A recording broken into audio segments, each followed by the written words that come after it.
This video is a long time coming, and it is an important topic. It is an important video, in my opinion. I think this is something that everyone, to a certain degree, walks in or walks through. Not everyone, obviously, but for the most part, you see that people kind of even question themselves on whether they are, to a certain degree, pleasing people. Because one thing that is always a bit confusing is that we all genuinely want to be helpful to others. We all genuinely want to be kind to other people, and so the line and the border is just very thin, and you will find yourself crossing it throughout life, because sometimes you will compromise on certain things you don't want to do but you just have to do.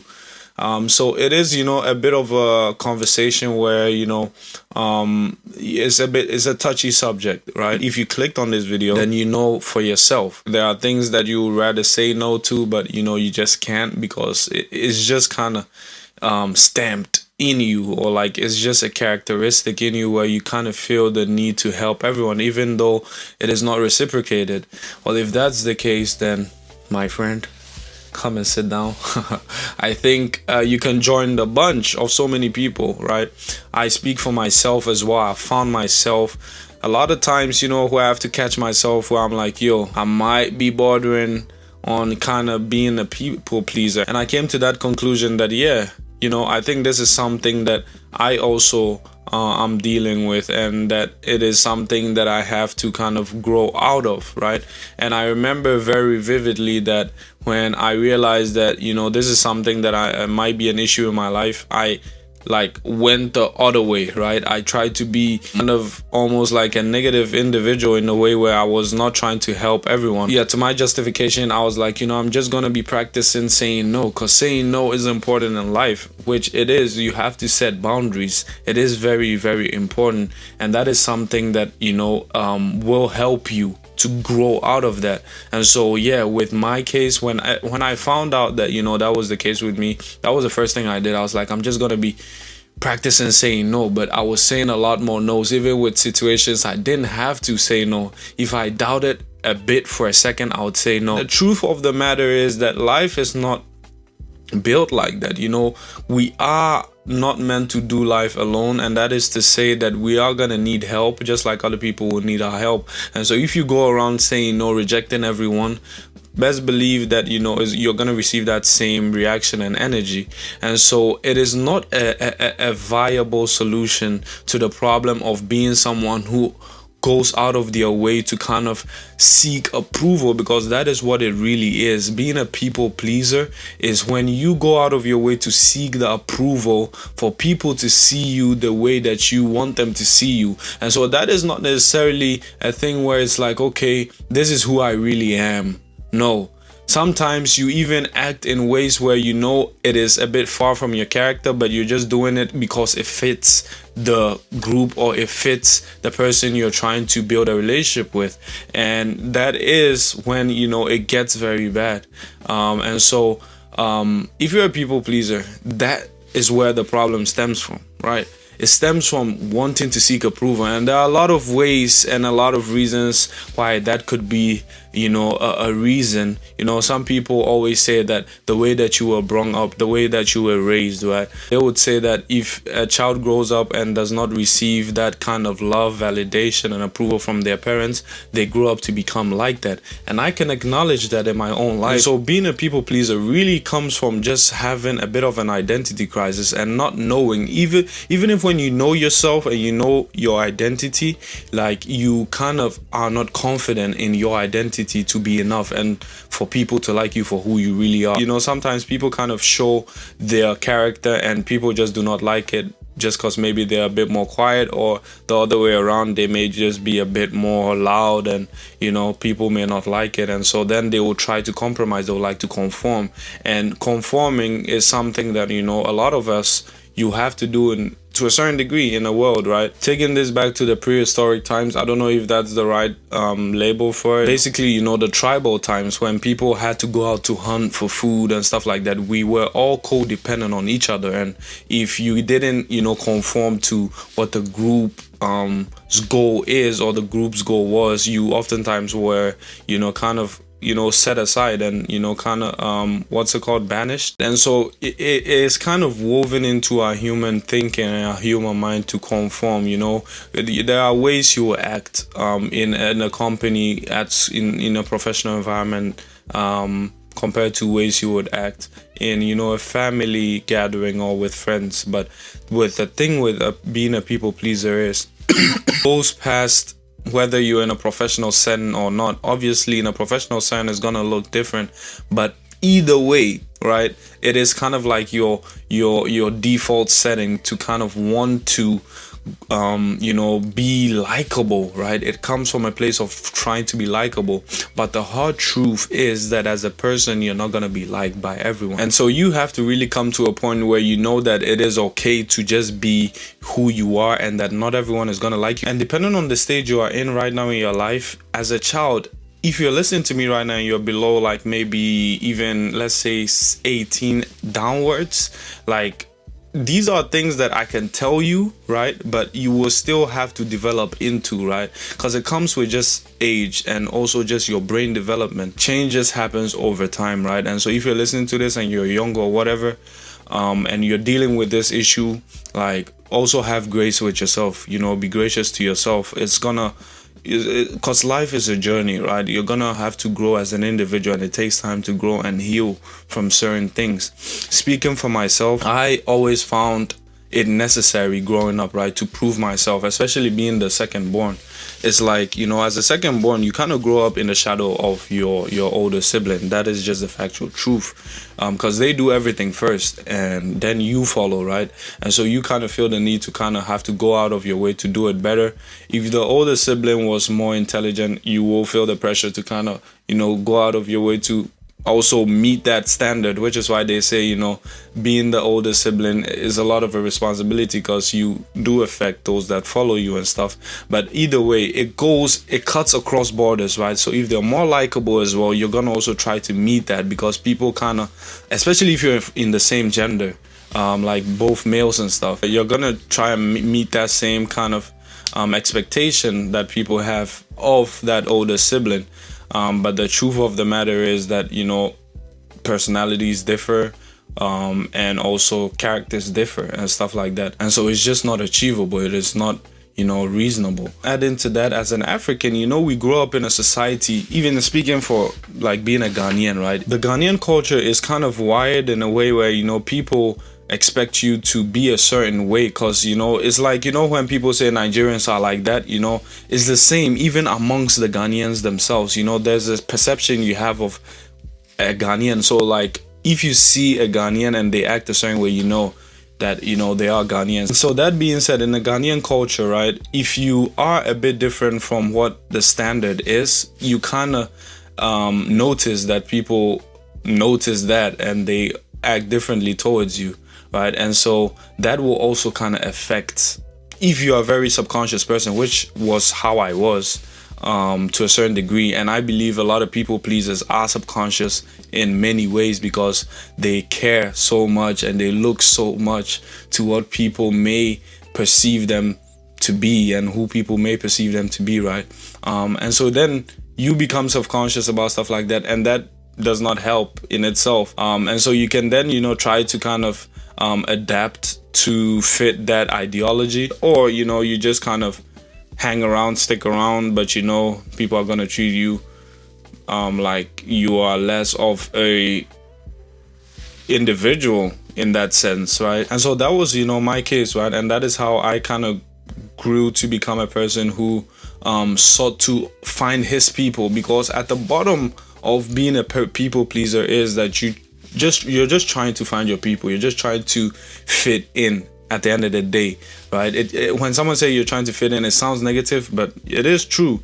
The better way to put it, or the positive way to put it, is that you're just trying to find your people. So then how do you really step outside of trying to meet the expectation or being a people pleaser?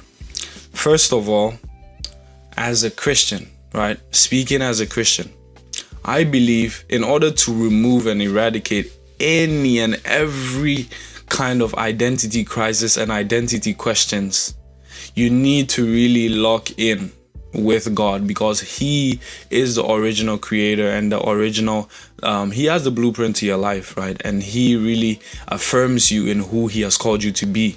And that is what makes it so beautiful, where you can just kind of enter into your quiet time and know that God sees you for who you are, regardless of how people perceive you, regardless of where you're coming from. And despite being aware of your own shortcomings, he willingly opened himself up to you. And so when you kind of know and you have that connection, you've created that relationship with God, right? You know that the maker of the universe, right, being Yahweh, God, affirms you, and he made you exactly who you are, and he made you to be the way that you are. That in itself does so much for you as a person, because who are you to tell me that if God created me to be, or created me in this way, that I'm not enough, right? And so it starts from there. You have to really go back to your real identity, because a lot of us, carry along baggages, carry along masks, carry along, personalities to just fit in a crowd. And although those personalities may be fun, right, may be enjoyable, when you go back to bed, really, right, who you really are, where you really want to get yourself and where you see yourself. And so that is my first and most important solution to this issue. Connect with God, connect with God, connect with God. The Bible says in Jeremiah, before you were born, I knew you. God knew his prophet. God knows his people, right? Before they are born, he formed you in your mother's womb. So in that connection, you will find that God in his perfect plan, right, made us all differently, and he affirms us all, and that there is enough place for everyone. So you don't have to be everyone, because you are enough in the scheme and the plan of God, right? There is a table for you. There is a seat at the table for you, regardless of how you are, right? And so I often think about the Psalm 23, where it's like, he prepares a table before me. Everyone has that. For each individual, God has a table prepared for them. Listen, I like me the way that I am, and I'm not everyone's cup of tea. I can acknowledge that. I always tell people I can be difficult to work with. I'm not the most fun person to be around, I say. But I kind of disagree with that. I think I'm actually a fun person to be around. Whenever I said that in the context of like the world, right? Because as a Christian, and when I say the world, I mean just living life in general, right? Going to work and stuff like that. Whenever I meet people, people have this idea of how you're supposed to act because you are good looking, or because you are black, or stuff like that. Is weird. But either way, whenever I did say that, I say that in the context of the world, because I know people have expectations of how you're supposed to act, especially at the age that I'm in right now. And so yeah, that is the context for whenever I told people I'm not that fun of a person to be around, because you're never gonna meet eye to eye. As the Bible says, darkness has no share with light, right? It's just how it is. You guys may have fun, but there are going to be conflicting matters where you guys will disagree. So that is the context. But either way, with being the way that I am, right, it is when you know yourself to be the way that you are, and you accept yourself for who you are, in that you've connected with the one who made you to become who that you are. That is when you can really contribute, right, to things in a way where it's with integrity, it is genuine. Because when you are a people pleaser, or when you're living in a false identity, you speak from that false identity in a way where it's like almost projection, where let's say it's someone who's obsessed with kind of pursuing money and wealth, and they feel like they have to act a certain way for that. Whenever they speak from that perception, and so in a way it's false, right? It's falsehood. And so with that being the case, where they are speaking out of something that is not really their reality, being that it's a false ideology that they are subscribing to, it kind of takes away, or does not really add any real value to the conversation, or to just what we're trying to figure out, right? And so it is you knowing and really being who you are, that you can really attribute to, or contribute to something in a valuable, genuine way. You see, and so that is when you find your voice, and you become more expressive. I was not always this expressive. When I first started YouTube, even then I was not as expressive. People would see me and they'll be like, yo, I never would have thought you would make YouTube videos because growing up you were like this or like that. And so really life really starts, you know, to kind of wrap it all up.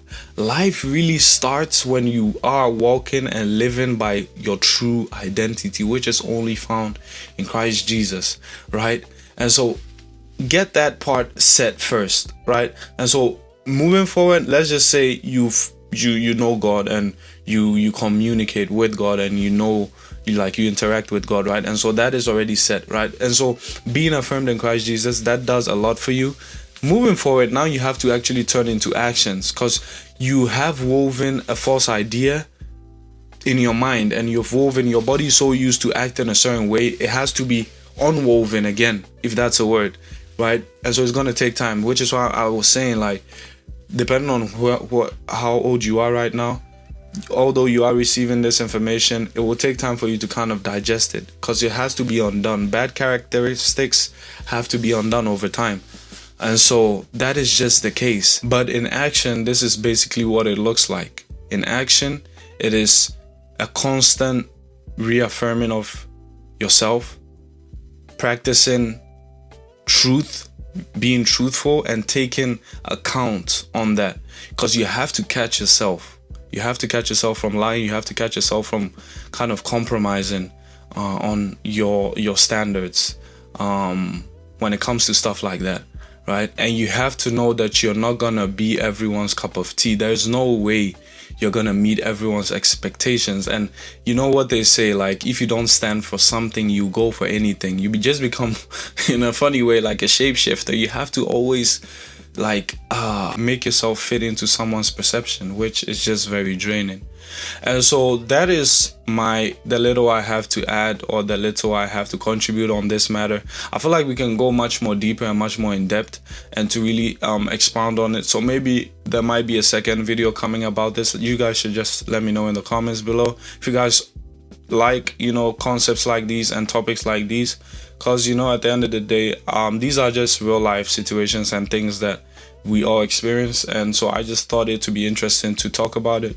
So you guys should definitely let me know if you have watched this video up until this point. Definitely leave a like. It helps out the channel a lot. We're still going hard and going strong. As I told you guys the previous video, we are back on this channel, and we're moving forward. We are making videos like these, right? And so go watch the previous video, and so you guys we're on the same page, and check out the second channel, because that is what this previous video was about. We have a second channel where that one is more lifestyle related.